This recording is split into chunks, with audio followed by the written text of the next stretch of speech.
Not for profit concern यानी वो organisation जिसका उद्देश्य प्रॉफिट कमाना नहीं है। अरे बराबर, अपन को ऐसे ऑर्गेनाइजेशन का क्या करना है, अकाउंट्स करना है। एग्जैक्टली अकाउंट्स मतलब क्या सर, कुछ नहीं, फाइनल अकाउंट। तो अपना पहला ऑब्जेक्टिव क्या हुआ, हमको फाइंड करना है सरप्लस या तो डेफिसिट। मतलब हमको ये देखना है कि पैसा बच गया या तो नुकसान हो गया हमें। अभी ये कौन से अकाउंट से दिखाई देगा अपने को, इनकम एंड एक्सपेंडिचर अकाउंट में रिकॉर्ड करेंगे इनकम और एक्सपेंस। इनकम किधर रिकॉर्ड करेंगे, अरे क्रेडिट में ही करेंगे ना, credit all income and gains and debit all expenses and losses. एक क्वेश्चन में ऊपर टेबल दिया हुआ है और उसके बाद देखो एडजस्टमेंट दिखा क्या। इसका मतलब है देखो फाइनल अकाउंट जैसे ही हुआ ना यार, फाइनल अकाउंट्स में पहला ट्रायल बैलेंस होने का तो उसका एक इफेक्ट देते थे और एडजस्टमेंट दूसरा होने का तो उसका दो इफेक्ट देते थे। इधर भी वैसे ही करेंगे। अपने पास चार ऑप्शन है, वैसे चार ऑप्शन बोलो तो, income, expenditure, asset, liabilities.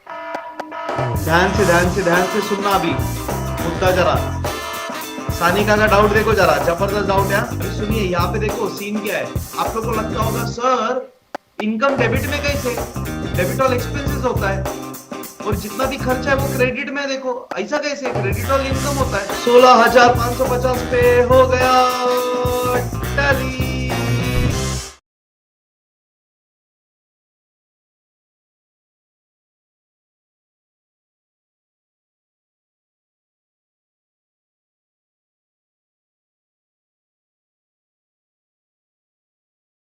Not for profit concern यानी वो ऑर्गेनाइजेशन जिसका उद्देश्य प्रॉफिट कमाना नहीं है। सबसे इंपॉर्टेंट पॉइंट। अरे बराबर, अपन को ऐसे ऑर्गेनाइजेशन का क्या करना है, अकाउंट्स करना है। एग्जैक्ट अभी अकाउंट्स मतलब क्या सर, कुछ नहीं, फाइनल अकाउंट्स। मतलब ये टॉपिक में भी हम लोग फाइनल अकाउंट्स ही करने वाले हैं। किसका फाइनल अकाउंटिंग करेंगे, एनपीओ का, नॉन प्रॉफिट ऑर्गेनाइजेशन का। अरे समझ में आ रहा है क्या guys, this chapter is exactly similar to final accounts, कुछ भी अलग नहीं है। नॉट फॉर प्रॉफिट कंसर्न, इनको हम लोग और क्या बोलते हैं हमारे सहूलियत के लिए एनपीओ। एनपीओ म्हणजे अपन अपने भाषा में बोलते हैं नॉन प्रॉफिट ऑर्गेनाइजेशन। मतलब ये टॉपिक में हम लोग अकाउंटिंग करने वाले हैं for this organisation. I would rather say accounts नहीं, फाइनल अकाउंट्स बनाएंगे। अरे सर बैलेंस शीट बना रहे हैं ना। ये वो ऑर्गेनाइजेशन है जिनका ऑब्जेक्टिव प्रॉफिट नहीं है। तो एग्जांपल्स क्या होंगे, स्कूल, कॉलेजेस, हॉस्पिटल्स, ऑर्फनेज, जैसे इसने बोला। सोशल क्लब्स होते हैं जैसे लायंस क्लब है, लियो क्लब है, रोटरी क्लब है। अरे समझ में आ रहा है क्या, और भी दुनिया भर के है, कोऑपरेटिव सोसाइटीज है, एग्जैक्टली, जिमखानास है। तो ये सारे लोगों का ऑब्जेक्टिव, मेन ऑब्जेक्टिव क्या पता है, सर्विस देना। इन लोग नॉन प्रॉफिट ऑर्गेनाइजेशन फॉर्म क्यों करते हैं, सर्विस देने के लिए, लोगों को, सोसाइटी को सर्विस देने के लिए या तो अपने मेंबर्स को सर्विस देने के लिए। इसका मतलब इन लोग पैसा नहीं कमा रहे, ऐसा है क्या, इनको इनकम नहीं हो रहा है, ऐसा है क्या। अरे नहीं सर, है ना सर, बिना इनकम के कैसे करेंगे सोशल काम भी। जैसे अगर हॉस्पिटल भी है, अभी आज के तारीख में सर ये बिजनेस हो गया वो छोड़ दो, बट नॉर्मल अपना कॉन्सेप्ट को समझने के लिए बात कर रहा हूँ। जैसे मान लो ना सर, एक छोटा कोई हॉस्पिटल है, क्लिनिक है, वो अगर अपना प्रोफेशन चला रहा है, अपना हॉस्पिटल चला रहा है, तो पेशेंट से ट्रीटमेंट का पैसा तो लेंगे ना, तो इनकम होगा कि नहीं होगा, डेफिनेटली होगा। इनकम होगा, खर्चा भी करना पड़ेगा। क्यों, पेशेंट्स को ट्रीटमेंट के लिए दवाई देना पड़ेगा, डॉक्टर्स का पेमेंट देना पड़ेगा, नर्सेस का पेमेंट देना पड़ेगा, इलेक्ट्रिसिटी का खर्चा होगा, दूसरा मेंटेनेंस ये वो दुनिया भर के खर्चे होंगे, नहीं होंगे क्या। मतलब अगर मैं एक हॉस्पिटल, एक क्लिनिक चला रहा हूँ, तो वो हॉस्पिटल, वो क्लिनिक ना तो मेरा फैक्ट्री है सर, ना तो मेरा बिजनेस है, वो मेरा एक ऑर्गेनाइजेशन है जिसका ऑब्जेक्टिव प्रॉफिट बिल्कुल नहीं है। समझ में आ रहा है क्या। बट ऐसे ऑर्गेनाइजेशन में भी, मतलब एक डॉक्टर की क्लिनिक में भी, हॉस्पिटल में भी इनकम भी हो रहा है, खर्चा भी हो रहा है। तो ऐसा हो सकता है क्या, हमने हमारे क्लिनिक में टोटल रुपया 10 लाख कमाया और 6 लाख खर्चा किया, तो कितना बचेगा फिर। अरे डेफिनेटली हो सकता है ना सर, हमने हमारे हॉस्पिटल से कमाया 10 लाख रुपया, हमको टोटल रिसीट्स हुआ 10 लाख, इनकम हुआ 10 लाख, और अपन ने उसमें से खर्चा कर दिया 6 लाख, तो ये 4 लाख जो बच गया, इसको प्रॉफिट, ये प्रॉफिट ही हुआ यार, देखने जाएंगे तो एक प्रकार का, मतलब ये फायदा ही है ना। पर हम लोग इसको फायदा वर्ड नहीं बोल सकते, प्रॉफिट ये वर्ड नहीं बोल सकते। क्यों, ऑर्गेनाइजेशन का नाम ही है not for profit, non profit organisation. तुम प्रॉफिट बोल देंगे तो झोल हो जाएगा, तो वो इलीगल हो जाएगा। फिर ये 4 लाख को हम बोलेंगे सरप्लस। सरप्लस मतलब क्या, जो पैसा एक्स्ट्रा बच गया। Surplus is nothing but extra, उसका डिक्शनरी मीनिंग एक्स्ट्रा है। डेफिसिट मतलब क्या सर, डेफिसिट तो अपन ने देखा है, एग्जैक्टली, सही लिखा प्रांजल ने, एक नंबर यार प्रांजल, बहुत बढ़िया। तो अभी सर अगर हम लोग हॉस्पिटल चला रहे हैं, अगर हम लोग क्लिनिक चला रहे, तो हमारे क्लिनिक का, हमारे हॉस्पिटल का एसेट्स लायबिलिटीज नहीं होगा क्या, अरे होगा ना। तो फिर उसके लिए क्या लगेगा, बैलेंस शीट। तो इनकम एक्सपेंडिचर रिकॉर्ड करने के लिए we are going to prepare income and expenditure account. Income and expenditure account हम बनाएंगे, उसमें से इनकम एंड एक्सपेंडिचर रिकॉर्ड करेंगे, और दूसरा बनाएंगे बैलेंस शीट, के लिए फाइनेंशियल पोजीशन के लिए। तो हम लोग ये फाइनल अकाउंट्स कर रहे हैं एनपीओ का। ये फाइनल अकाउंट्स बनाने के ऑब्जेक्टिव कितने,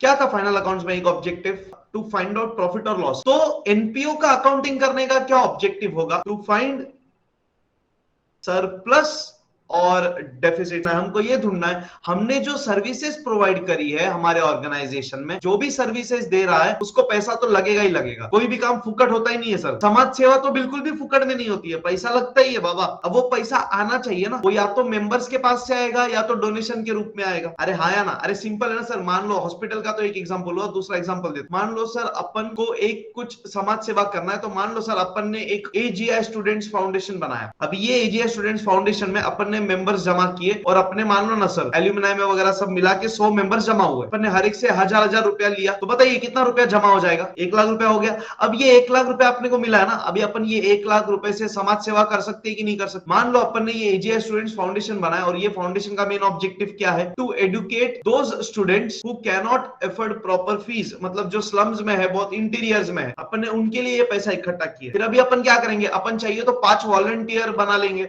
या 10 वॉलंटियर्स बनाएंगे और ये 10 लोग को, 5 लोग को क्या बोलेंगे?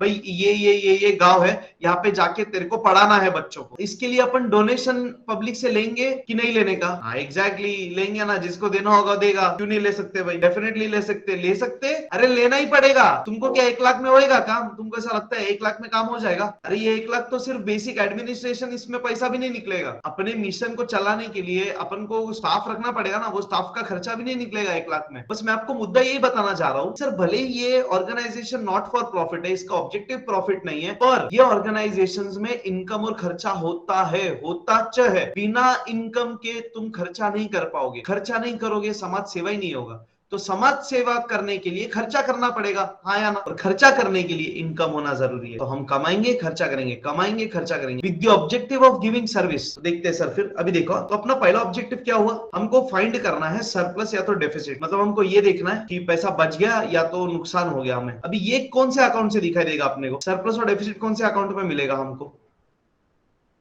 लिखो भाई जरा चैट बॉक्स पर। दिखता है क्या? इनकम एंड एक्सपेंडिचर अकाउंट में रिकॉर्ड करेंगे इनकम और एक्सपेंस। इनकम किधर रिकॉर्ड करेंगे? अरे क्रेडिट में ही करेंगे ना, credit all income and gains and debit all expenses and losses. तो हम लोग इनकम एक्सपेंडिचर रिकॉर्ड करेंगे, इनकम आएगा उसमें से एक्सपेंस माइनस कर देंगे, जो बचेगा वो सरप्लस, और नुकसान हुआ तो डेफिसिट। सिंपल। अरे सही है ना? अच्छा दूसरा ऑब्जेक्टिव क्या? To know the financial position of the business, नहीं ऑफ द एनपीओ। तो ये किधर से मिलेगा सर फाइनेंशियल पोजीशन? बताइए।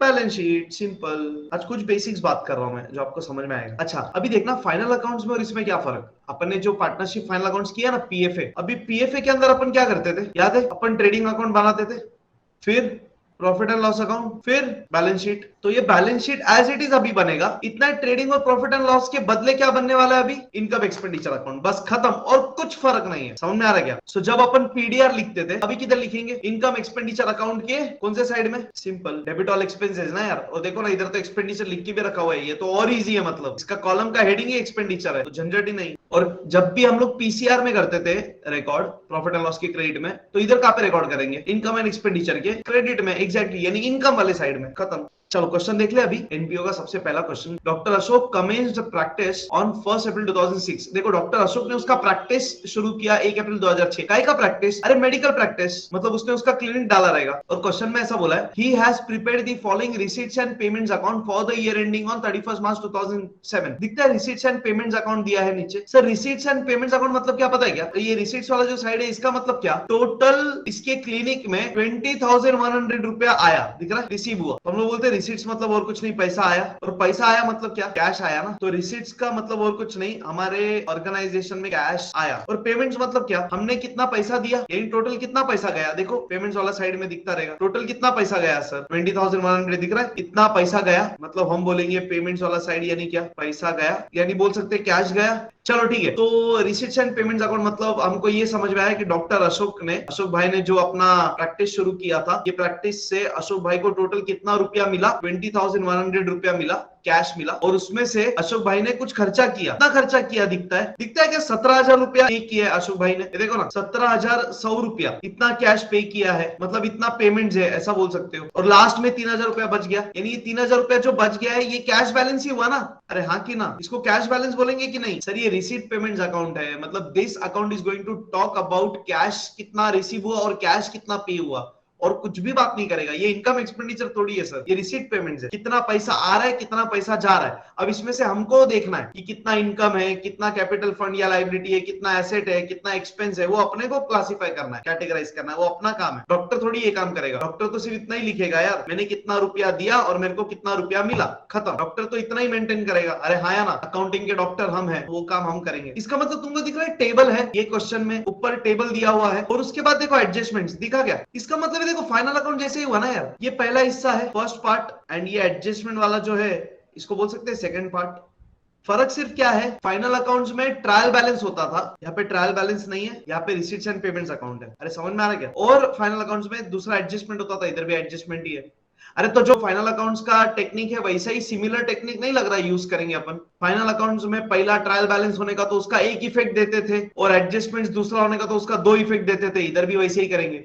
इधर पहले टेबल में रिसीट पेमेंट्स अकाउंट है, उसका कितना इफेक्ट होगा, एक इफेक्ट, और जो दूसरा है उसका एडजस्टमेंट्स का कितना इफेक्ट होगा, खत्म ना यार, क्या ही डिफरेंस है। चलते फिर आगे। उसके बाद एडजस्टमेंट्स है तो ठीक है, वो तो नॉर्मल है। तो अपन को भी क्या करना पड़ेगा, एडजस्टमेंट्स पढ़ के टिक करना पड़ेगा। अरे हाँ या ना, एडजस्टमेंट पढ़ के टिक करने के पहले एक बार रिसीट एंड पेमेंट्स अकाउंट को एनालाइज करें प्रॉपर्ली। अपन देखते हैं कौन से वाले आइटम्स किधर किधर जाएंगे। सबसे पहले पेमेंट्स वाला साइड देखेंगे। पेमेंट्स वाला साइड में बताइए मेरे को फर्नीचर कहाँ पे पोस्ट करेंगे। अपने पास कितने ऑप्शन है, दो ही स्टेटमेंट है अपने पास। कौन से दो स्टेटमेंट है, पहला इनकम एंड एक्सपेंडिचर अकाउंट और दूसरा बैलेंस शीट।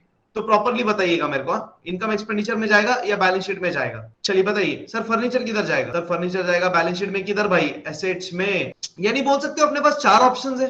कैसे चार ऑप्शंस, बोलो तो कौन से चार ऑप्शंस। हाँ exactly, income, expenditure, asset, liabilities. तो बताइए, अभी बताते जाना फिर। इक्विपमेंट्स, इक्विपमेंट्स मतलब एसेट ना सर। क्या इक्विपमेंट्स रहेगा, कैंची पकड़ पाना मत बोलो, हाँ भाई डॉक्टर है वो। स्कैल्पल एक होता है पता है क्या, काटने के लिए, कटर नहीं होता वो, ऑपरेट करने के लिए सर काटना पड़ता है ना, तो उसके लिए यूज होता है वो। मैं भी क्या बोल रहा हूँ, काटना पड़ता है ना। Bed furniture, saline stand, exactly ये सब फर्नीचर में जाएगा।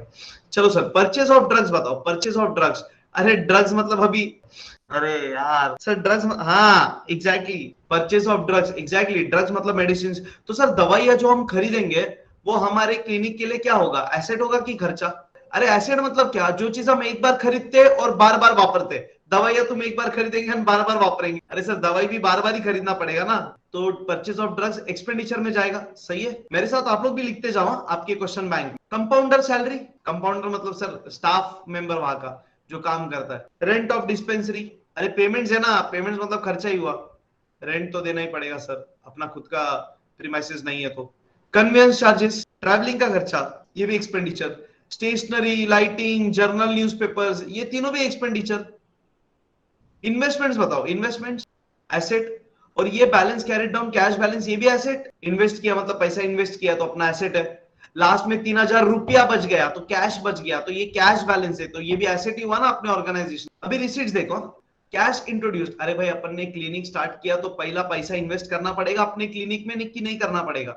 मतलब ये कैपिटल ही हुआ ना। बट ये बिजनेस कैपिटल है क्या, बिजनेस कैपिटल है क्या, ये बिजनेस है ही नहीं सर, ये ऑर्गेनाइजेशन है। कौन सा, नॉन प्रॉफिट ऑर्गेनाइजेशन।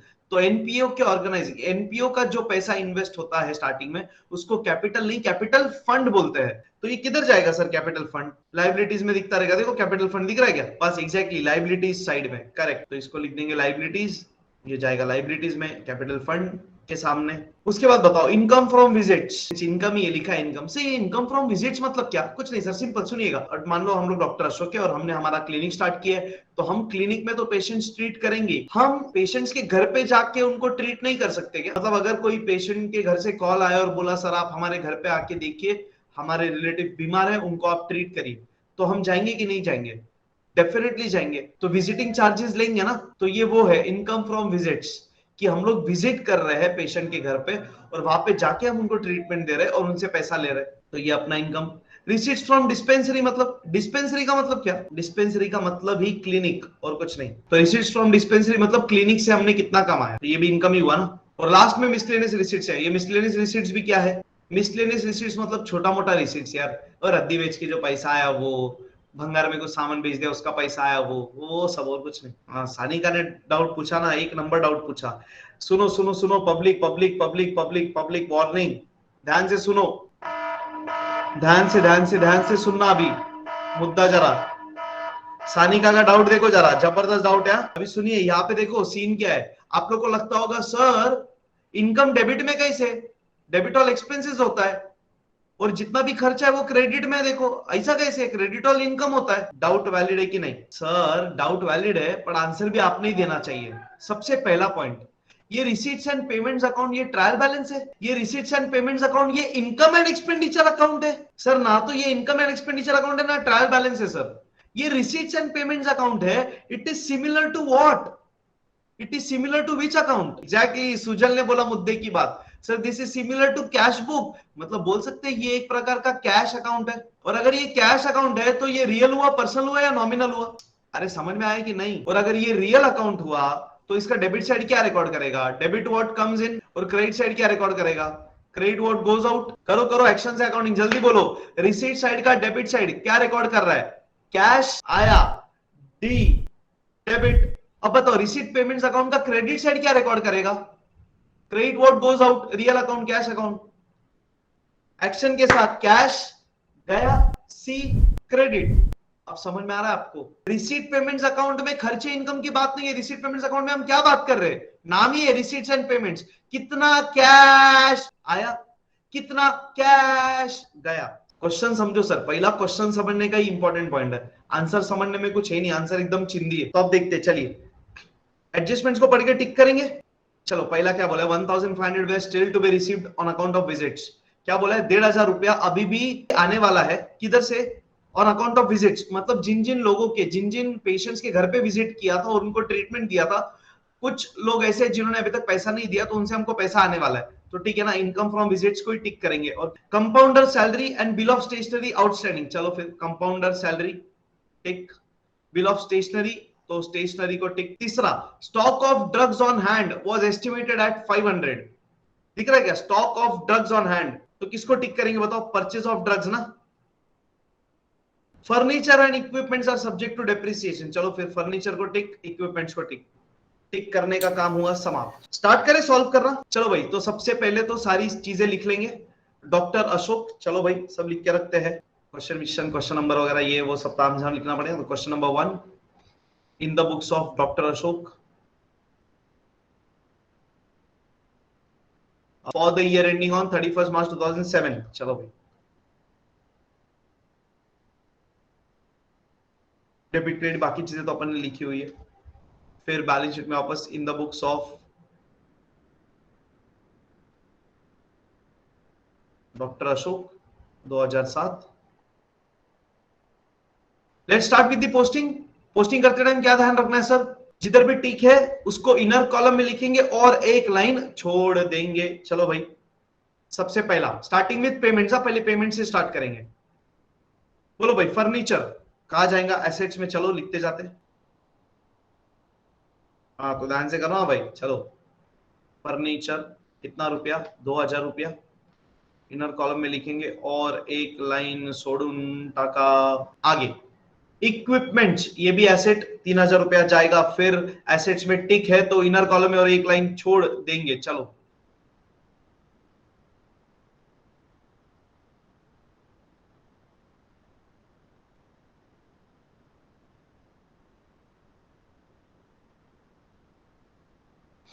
अगला देखते हैं, परचेज ऑफ ड्रग्स। अगला देखते हैं तो डाउट क्लियर हो जाएगा ऑटोमेटिक।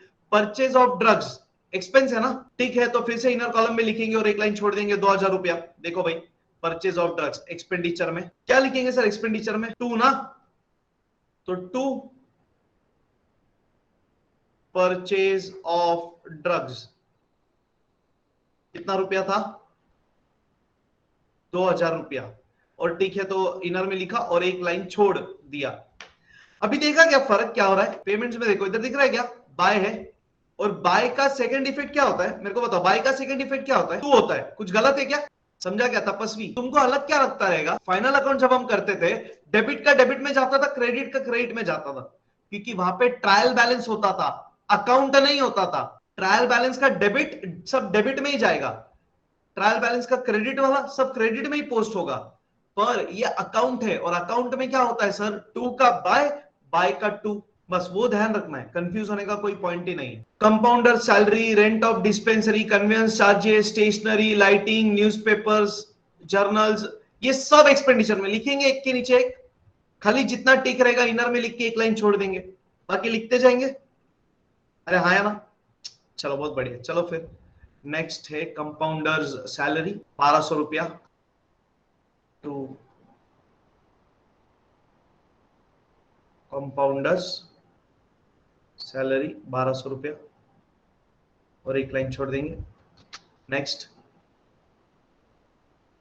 रेंट ऑफ डिस्पेंसरी 600 रुपया, कोई टिक नहीं।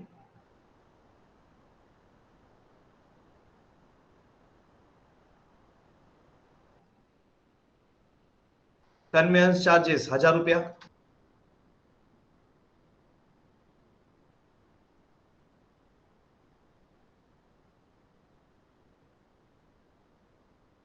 स्टेशनरी 200 रुपया, ठीक है।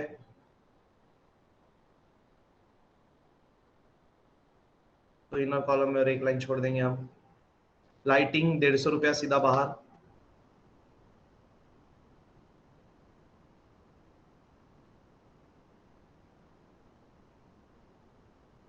जर्नल्स एंड न्यूज़पेपर्स 150 रुपया सीधा बाहर।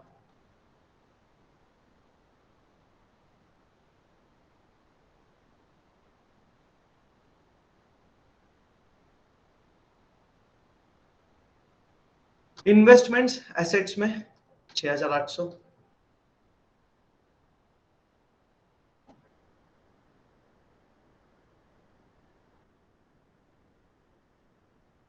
और last closing balance cash balance. तो कैश इन हैंड लिख सकते हो, कैश बैलेंस लिख सकते हो, कैश लिख सकते हो, जो लिखना लिख दो। 3000 रुपया।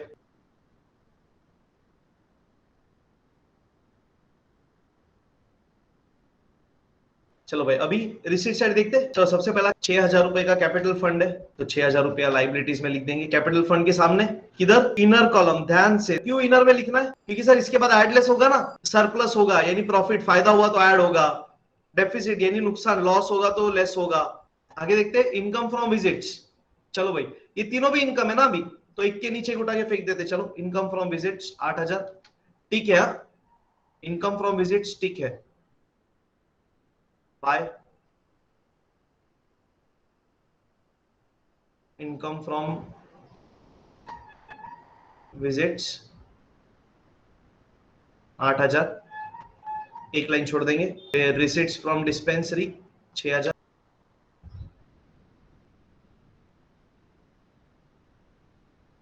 Receipts from dispensary 6000, outer miscellaneous receipts 100 रुपया।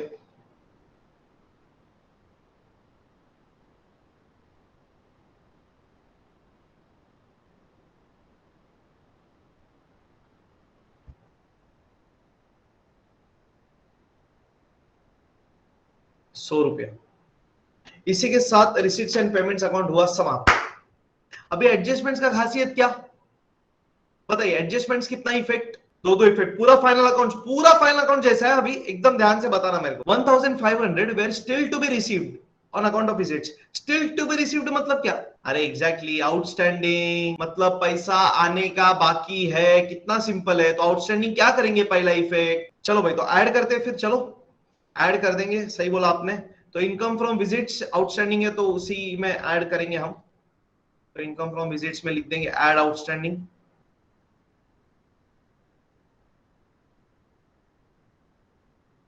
1500 रुपया टोटल लेके बाहर चला जाएगा। ऐड करना है 9500। चलिए सेकंड इफेक्ट बताइए। हाँ मेरे को पता था वेदांत, बहुत बढ़िया बहुत बढ़िया। अरे अभी भी ऐसे ही कर रहे हैं। अरे आउटस्टैंडिंग का सेकंड इफेक्ट लाइबिलिटी। अरे बायाट क्यों करने का है, हाईलाइट नहीं। मेरे को तो ऐसा हंसने को आ रहा।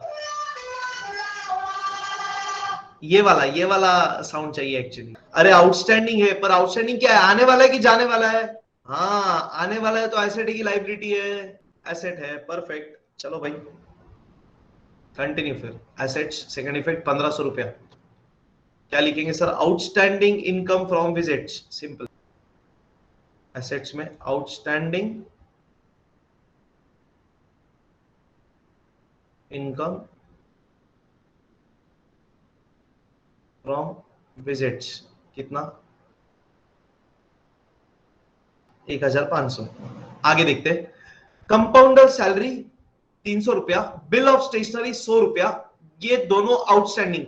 फिर से ये दोनों में ऐड 300 रुपया और 100 रुपया ऐड करते चलो, ऐड आउटस्टैंडिंग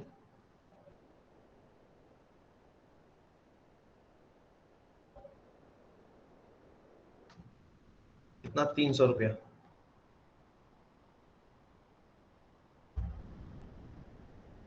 टोटल जाएगा बाहर 1500 रुपया। फिर नेक्स्ट बिल ऑफ स्टेशनरी कितना है 100 रुपया आउटस्टैंडिंग है, तो फिर स्टेशनरी में ऐड आउटस्टैंडिंग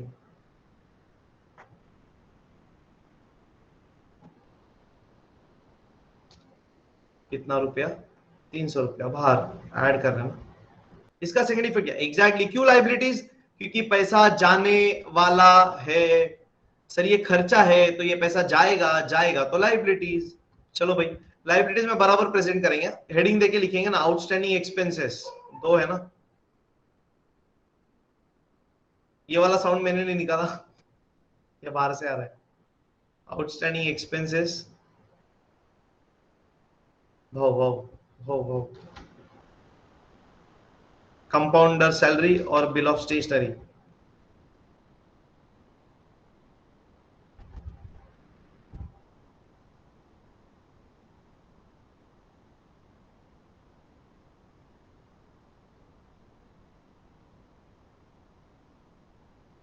चलो रे भाई कितना 300 और 100, 300 और 100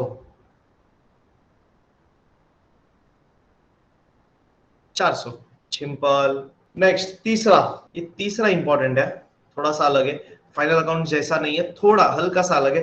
हालांकि फाइनल अकाउंट्स में अपन ने ये वाला एडजस्टमेंट किया है ऐसे टाइप का, बट स्टिल देखो क्या बोला है सर, नेक्स्ट देखते हैं। Stock of drugs on hand was estimated at ₹500। अरे मतलब ये बोल सकते हैं स्टॉक ऑफ ड्रग्स यानी क्लोजिंग स्टॉक। क्यों क्लोजिंग स्टॉक रहेगा सर, अपन साल के एंड में फाइनल अकाउंट्स बना रहे हैं, अपन ईयर एंड पे पहुंच चुके हैं, अभी साल के एंड में जो स्टॉक बचा है वो क्लोजिंग स्टॉक ही बचेगा ना।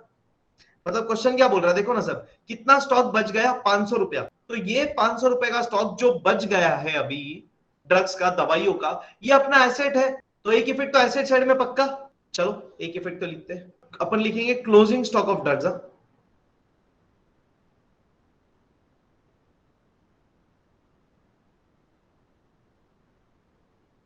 क्लोजिंग स्टॉक ऑफ ड्रग्स कितना 500,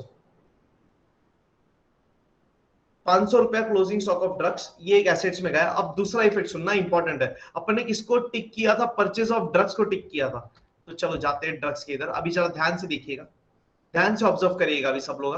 देखो सर कितना ड्रग्स कितना दवाई खरीदा अपन ने इस साल, हाँ 2000 रुपए का अपन ने दवाइयां खरीदी है, देखो ना सर दिख रहा है परचेज ऑफ ड्रग्स 2000 रुपया। और कितना स्टॉक बच गया, स्टॉक कितना बचा, देखो ना सर 500 रुपए का स्टॉक बच गया, मतलब अपन ने 2000 का दवाई खरीदा, उसमें से 500 का दवाई बच गया, तो कितना दवाई वापरा अपन ने इस साल, सर अपन ने 1500 का ही दवाई कंज्यूम किया अपने सर्विसेज में।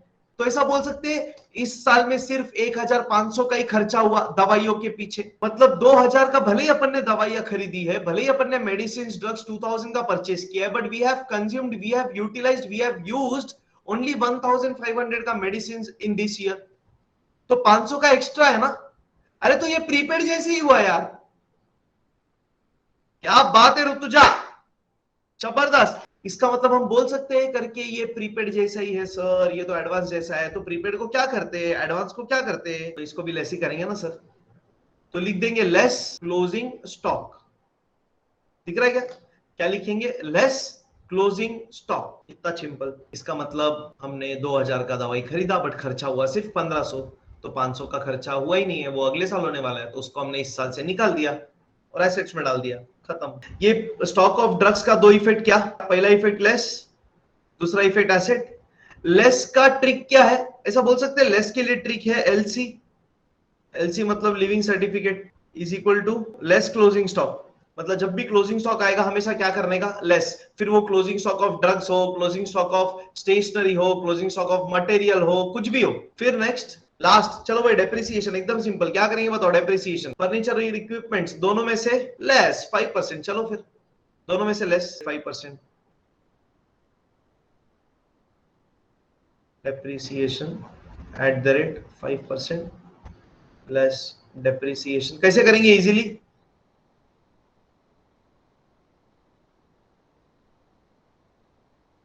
इजी तरीका क्या?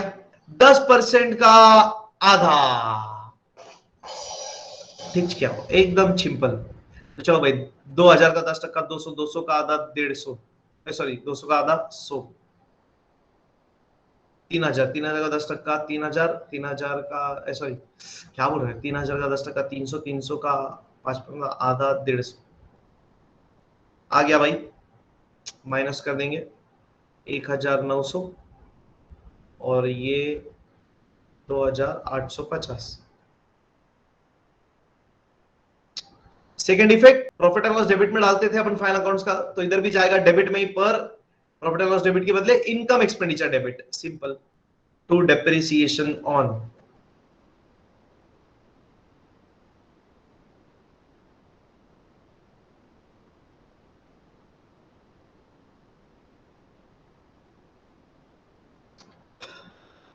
Furniture equipments,